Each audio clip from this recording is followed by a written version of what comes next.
नमस्कार सभी को। आप सबका स्वागत है यहाँ पे। आज हम हिंदी विषय कक्षा 9 के बारे में बात करेंगे। तो आगे देखते हैं।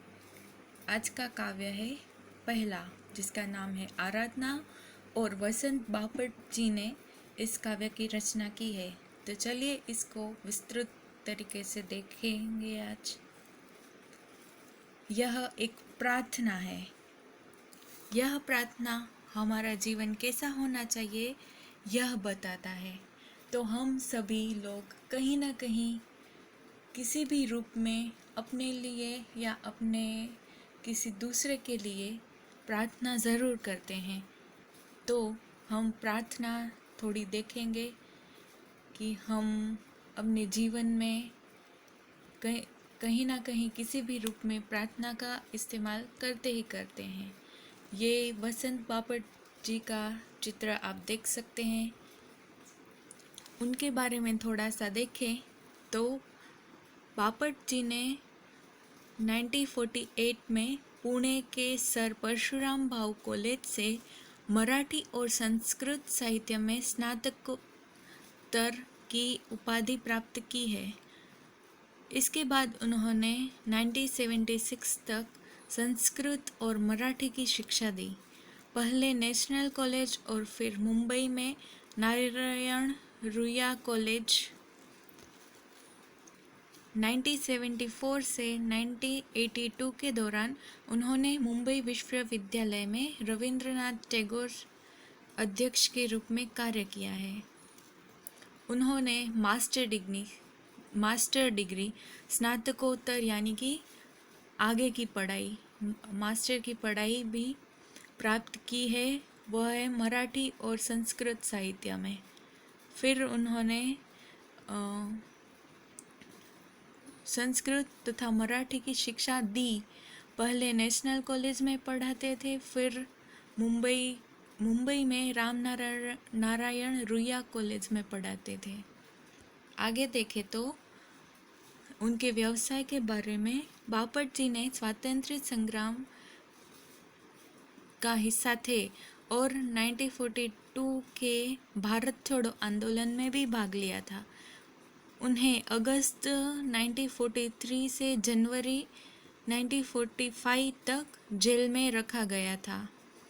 बापट जी ने अपनी शिक्षा पूरी होने के बाद अपनी शिक्षा पूरी की और संस्कृत और मराठी के प्रोफेसर के रूप में अपना करियर शुरू किया। उन्होंने 1974 से 1982 तक बॉम्बे विश्वविद्यालय में गुरुदेव टैगोर के तुलनात्मक साहित्य के प्रोफेसर के रूप में भी काम किया। बापट जी ने 1983 से 1988 तक एक समाजवादी पत्रिका साधना पत्रिका के संपादक भी रहे। बापट जी ने बच्चों के लिए कुछ साहित्य भी लिखे थे, जिनमें एक नाटक बाल गोविंद भी शामिल है। यह उनके व्यवसाय के बारे में थोड़ी सी माहिती दी गई है। उसके अलावा राजनीतिक सक्रियता देखें तो वह देश के लिए भी कार्य करते थे। अपने छात्र दिनों के दौरान बापट जी राष्ट्रीय सेवा दल के सदस्य थे और ब्रिटिश राज्य के खिलाफ गांधी जी के नेतृत्व में 1942 के भारत छोड़ो आंदोलन में भी हिस्सा लिया था। अगस्त 43 से जनवरी 1945 की अवधि में उन्होंने भागीदारी के लिए कारावास यानी कि जेल का सामना भी किया था। वे 1948 में साने गुरुजी द्वारा अपनी स्थापना के बाद से राष्ट्रीय सेवा दल से सक्रिय रूप से जुड़े हुए थे। 1983 से 1988 के दौरान उन्होंने साप्ताहिक साधना का संपादन किया, जिसमें राष्ट्रीय सेवा दल के विचार व्यक्त किए गए। आगे हमने बात की कि वह साधना साप्ताहिक के संपादक थे, तो ये साधना साप्ताहिक के द्वारा राष्ट्रीय सेवा दल के विचार उसमें प्रस्तुत करते थे। राष्ट्रीय सेवा दल के प्रायोजन के तहत उन्होंने सार्वजनिक महाराष्ट्र दर्शन, भारत दर्शन, शिव दर्शन और आज़ादी की जंग प्रदर्शन प्रस्तुत किए। यहाँ पर कहा गया है कि साधना साप्ताहिक के द्वारा वह राष्ट्र सेवा दल के विचार प्रस्तुत करते थे। उसके अलावा महाराष्ट्र दर्शन, भारत दर्शन आदि को अपनी साधना साप्ताहिक में प्रस्तुत करते थे। अब यह हिंदी की पाठ्य पुस्तक में जो उनका परिचय दिया गया है उसके बारे में थोड़ी सी बात कर ले तो उनका जन्म सन 1922 और निधन 2002 में हुआ। श्री वसंत बापट जी ख्यातनाम कवि है। उनका जन्म महाराष्ट्र के सतारा जिले के कराड नामक गांव में हुआ था।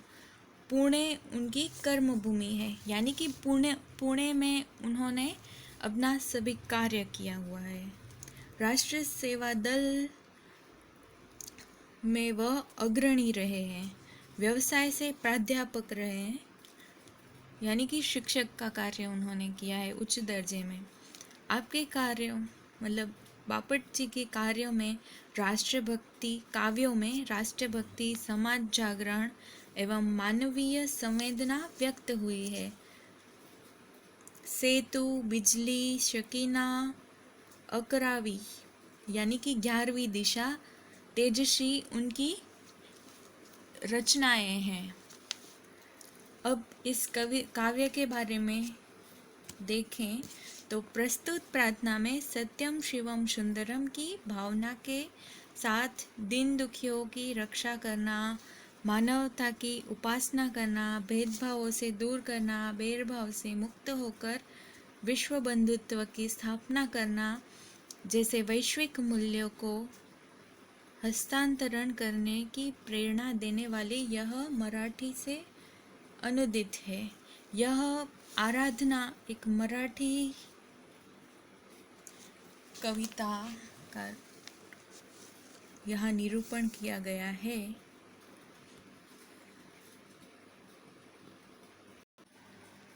तो चलिए अब हम इस कविता की विस्तृत चर्चा करेंगे।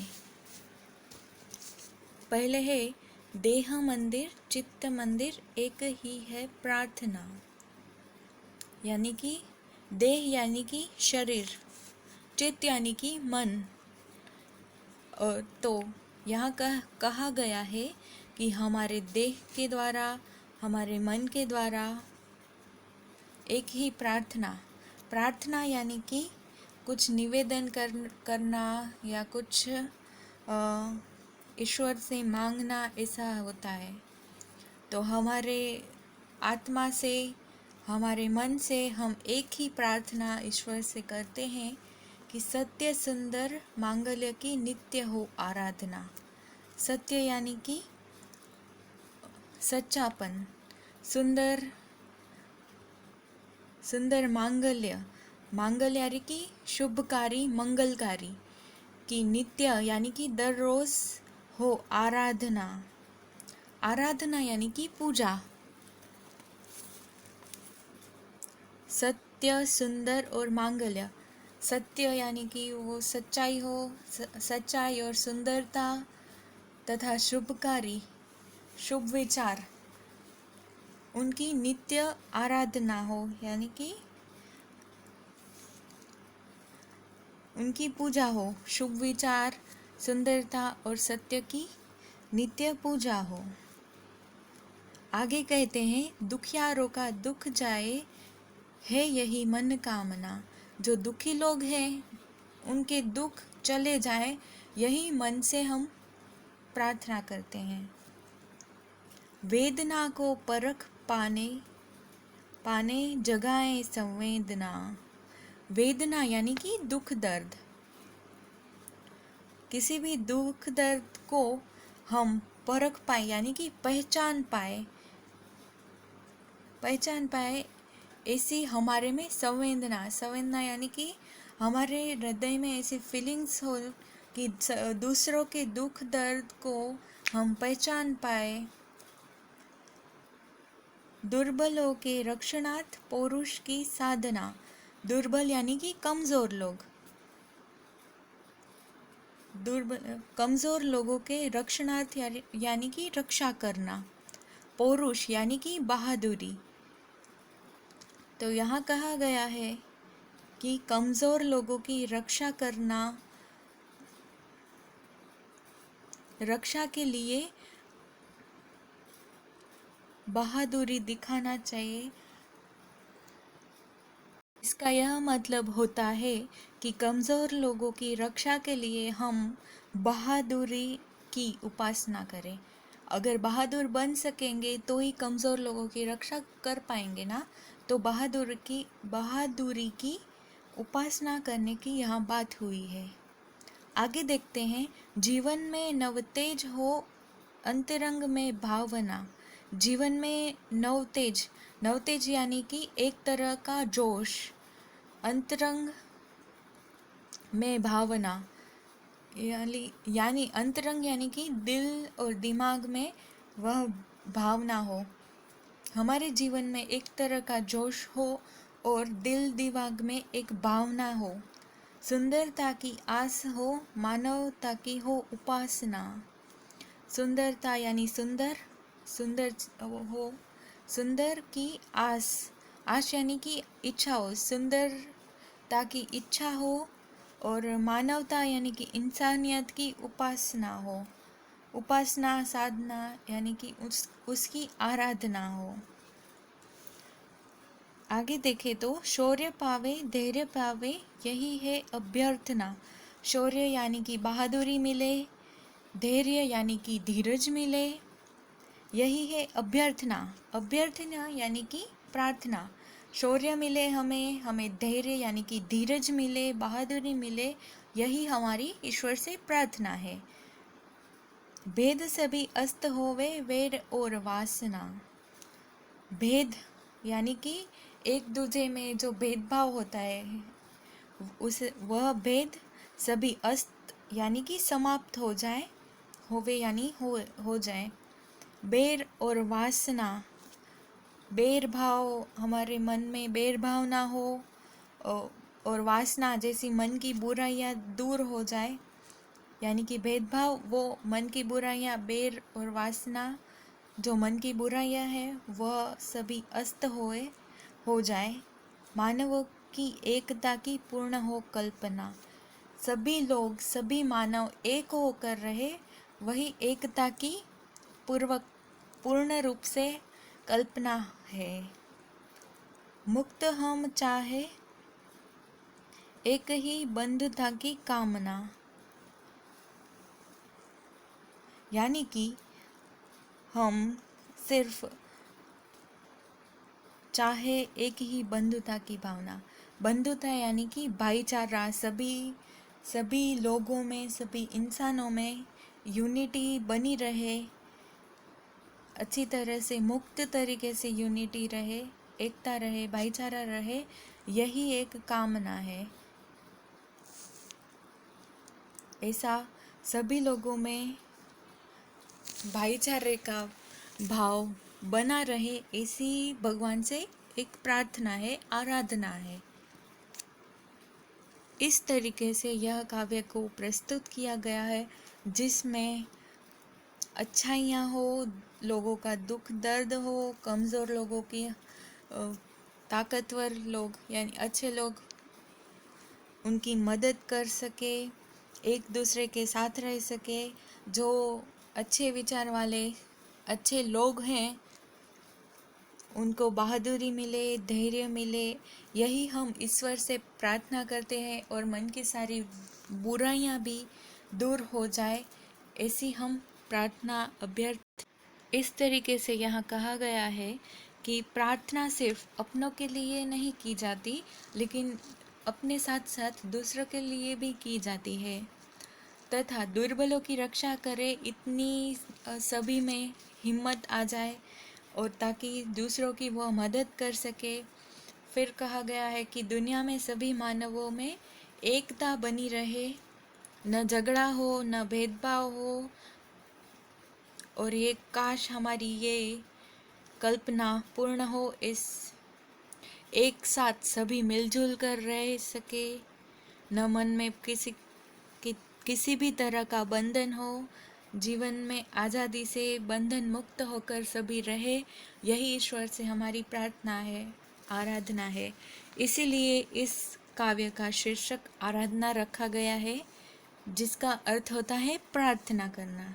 तो यहाँ पर सभी अंतिम अक्षरों में देखा जाए तो उसका अंत ना से होता है, अंत ना हुआ है। देखे तो इसका प्रार्थना, आराधना, मनोकामना, संवेदना, साधना, भावना, उपासना, अभ्यर्थना, वासना, कल्पना, कामना, इसी तरीके से इस काव्य की सुंदरता देखे तो ना के द्वारा यह पूर्ण हुई है।